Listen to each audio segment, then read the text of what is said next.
Alright guys, welcome to day 4 of Impy Stout week, and I'm actually recording this video on day 3 of Impy Stout week, so I've technically caught up with myself recording this. I thought I'd have this series recorded well in advance and then could upload the episodes just one by one, but it seems I'm going to have to do a daily Imperial Stout review. Oh, what a horrible life I lead. So today we're going over to BrewDog and we've got some barrel-aged action today. So we're going to have a look into the Paradox series, and this is the Paradox Islay. Is that how that's pronounced?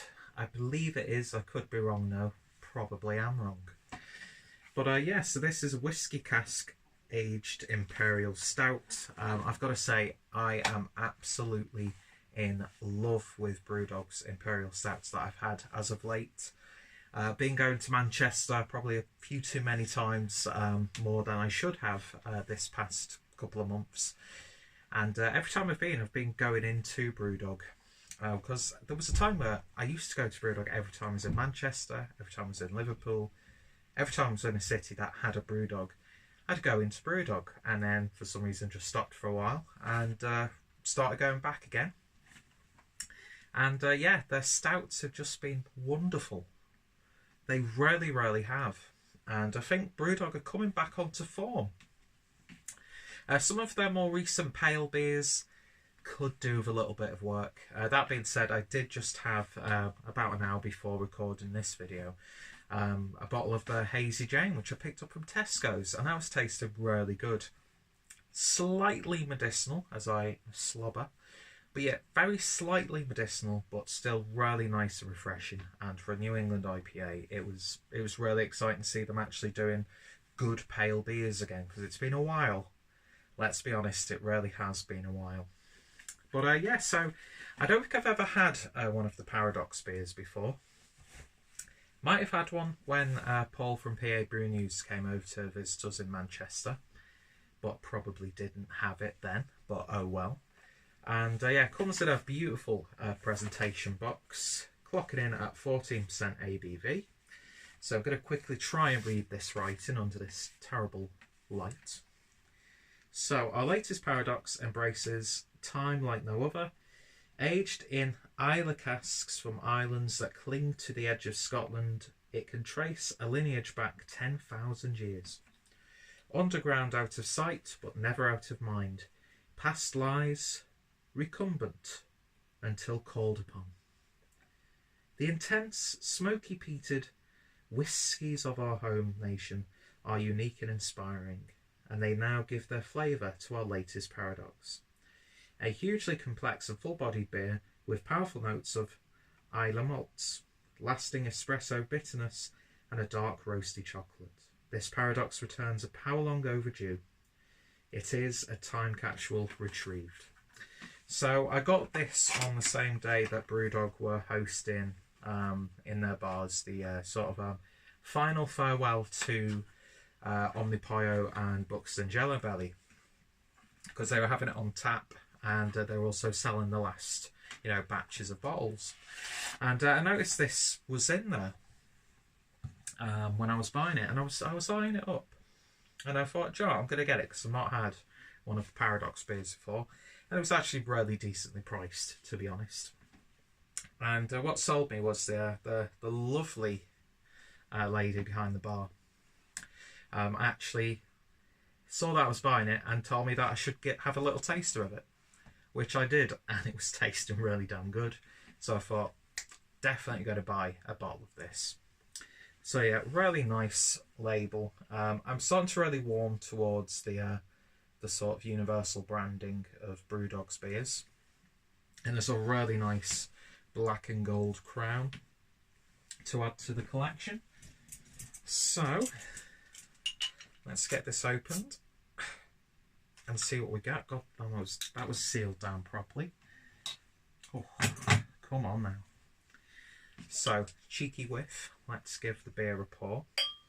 Currently recording this as Rob from Hopscene, Simon for Real Old Craft Beer, and Ollie from Pint Sized are doing a little bit of a chat.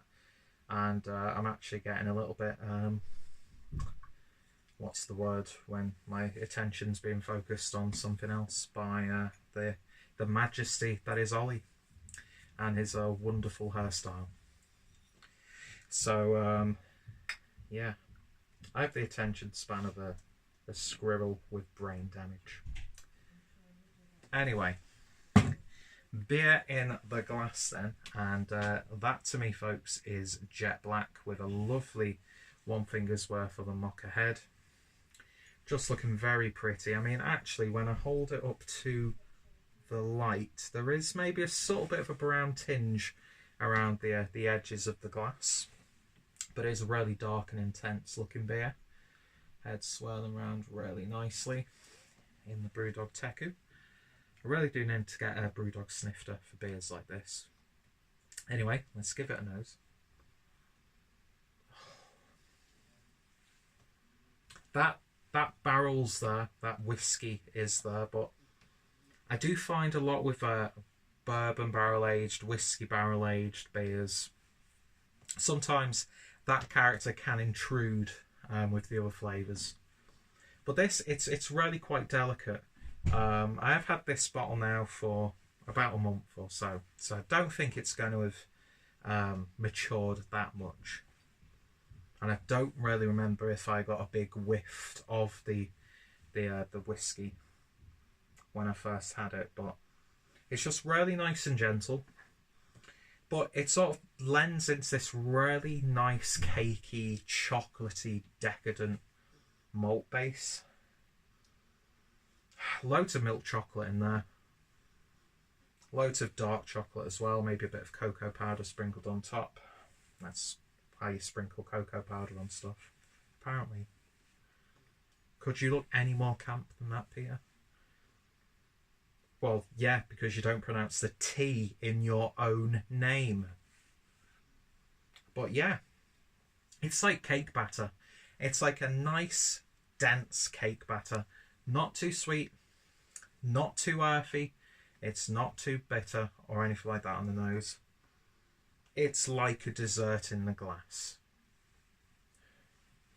And it smells really nice and inviting. So I think I should shut the hell up, stop scratching the back of my leg on camera, and get this beer drank. I was just wondering, can you see the reflection? Because I'm not wearing any pants. Cheers, guys. It smells glorious. It smells glorious. I have to burp. Now let's give it a taste.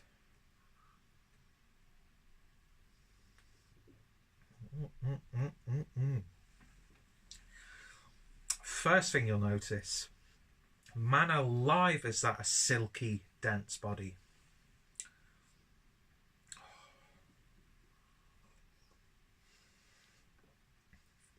That feels like a 14% Imperial Stout. The alcohol presence is there, but I think that whiskey character is playing into that as well, because it's not a harsh alcohol flavour. It's not overriding any other sort of flavours. It's just letting you know that this is a big beer. But yeah, definitely a sipper. Definitely a sipper. There's a little bit of woodiness there. There's a slight char in there. Actually, there's quite a prominent char character. It's really nice and smoky, peated smoke malts. In fact, I'm loving how harsh that smokiness is in this. Pipe tobacco, just wonderful stuff. Burnt ends on a steak. And it does have that slight savoury character as well. It's cakey, it's desserty, but it's not overly sweet. It's robust in different ways. It's a very rich beer. It really, really is. Right on the back end, you get a big coffee bitterness, and you also get, it's going to sound absolutely disgusting when I say this, but you know the flavour you get in your mouth after you've finished a cigarette? It's got that in there as well. So it sort of like tops off the beer. I mean, let's face it, a good cigarette accompanies, you know, cigarettes are great if you're hungover. A cigarette's great after a meal. A cigarette's great when you're having a few drinks. We all know cigarettes play a vital part in what happens in the bedroom afterwards. And yeah, that sort of like sensation is reminded of like when you finish off the occasion with a nice cigarette. Not that cigarettes taste nice. Don't smoke. It's stupid. I started out of boredom. But it passes the time away when you're waiting for a bus. I'll give you that. And plus it's made my lunch breaks a little bit more tolerable at work, so I don't have to sit in that depressing canteen we have. There is a little bit of a dark cherry character coming through as well, but not too much. Yeah, this is everything you want it to be. People who want a big whiskey flavour and a whiskey barrel flavour, you're not going to get it in this beer, but I'm actually for that, because sometimes that can just override other flavours and actually thin out the beer considerably. But this has got an absolutely beautiful body. It's almost akin to some of the pastry stouts that I've had. And it's actually just as, obviously going from memory, it's reminded me, you know, going back to that whole yellow belly thing, because they were showcasing it at BrewDog. Now that's got a thick body, and this is definitely there as well, and that's coming just solely from the malts. And I think they've done an absolutely terrific job in this. It could have probably benefited maybe a little bit more by having it for maybe 6 months. But that being said, it is a really toned down and mature, grounded Imperial Stout. And yeah, you don't get too many that taste like this now.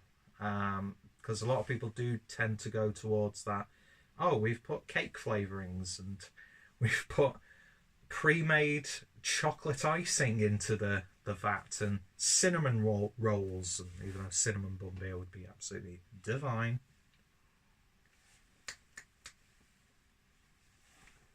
Oh, that's lovely, and that's going to take me ages to drink because that is a very complex, rich beer. Plus it's 14%. I don't want to just swig it down. Yeah, this is an absolute treat for me personally. I love that coffee flavour on the end and that slight ashiness. That slight char in there. Just the right amount of levels of cakey sweetness. It's not a vibrant sugary sweetness. There's just the right amount of tartness from the berry character, which I've picked up. Excuse, that's fucking disgusting. I do apologise. Yeah, that's wonderful. That is absolutely wonderful. I could happily give this another 10 out of 10. I think yesterday's beer would have been the Princess Slayer, which is a completely different beast to this, although both of them were barrel aged. It's just amazing how you could take a few of the core, obviously, ingredients, but you can take the sort of like core sort of like additives, those sort of like core fundamentals, and some added extras like we're going to age it, we're going to, you know, do this, do that. And yeah, it's amazing how vastly different beers can be when they're actually brewed somewhat similarly. It's all about how brewers incorporate the malts, it's where they source the malts from, it's how they incorporate the hops, and you know, this is probably one of the best barrel-aged Imperial Stouts that I've had for a while, just because the barrel doesn't take over, and I'm sick of that because it's ruined. Well, it's still world-class beers, but you're like, it's just tasting like whiskey, and I don't like that. Whereas this, you get the character of that blended beautifully with the stout, and it's ridiculously simple, and I think BrewDog should be applauded for that. That's an absolutely triumphant Imperial Stout. Highly, highly recommended. If you see it in one of the BrewDog fridges, if you see it on the BrewDog web shop, pick yourself up a bottle, pick yourself up a couple of bottles, put one away for a while. Perfect beer to share with friends and family or your victims. And yeah, BrewDog just showing once again that you know, no matter what happens, you can open all the hotels in the world. You could open a bar in, you know, fucking Shantytown in Ethiopia or whatever. And you've got airlines, but it's great to see BrewDog brewing beers like this. And yeah, so fantastic stuff. Go away. Night, go away. And yeah, so in terms of a rating, I'm going to give this one, nice interruption there, going to give this one a 10 out of 10. Beautiful stuff. And just hitting the spot on this rather nice hump day. No, it's not. Yeah, it is, but you'll be seeing it on the Thursday, obviously. So thank you for watching. If you've tried this, let me know your thoughts and opinions down below. Let me know what you think of the Paradox series or some of the other BrewDog Imperial Stouts. Are you a fan of BrewDog? Nada.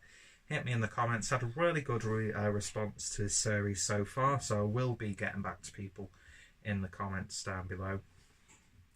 And yeah, beautiful stuff. I wish I'd have picked up a couple more bottles, and it's one that I would definitely pick up another bottle of if I see it again in BrewDog. So a big shout out to the wonderful folks at BrewDog Manchester, who always put on a good service for me, and of course for pretty much recommending this beer to me. So thank you, whoever you are, the lovely lady in Manchester, BrewDog or BrewDog Manchester. It's getting like chocolate milk in there as well. It's wonderful, absolutely wonderful. 10 out of 10. Check out BrewDog. Check out the playlist so far if you've missed any of the previous days in Imperial Stout, Impy Stout Week 2019. Check out my Impy Stout playlist. Check out BrewDog. If any of my friends and fellow beer tubers have reviewed this, their link's going to be down below. And yeah, thank you all for watching, and I shall hopefully see you all later on another review. And I'm actually stood quite far away from the camera, so I've got to awkwardly walk towards the camera like I'm a terrible TV presenter and turn the camera off because I'm too lazy to edit. Thanks for watching, guys. I shall hopefully see you all later. Cheers. And you can actually see where my breasts are. Good stuff. Great video. 10 out of 10. Laters.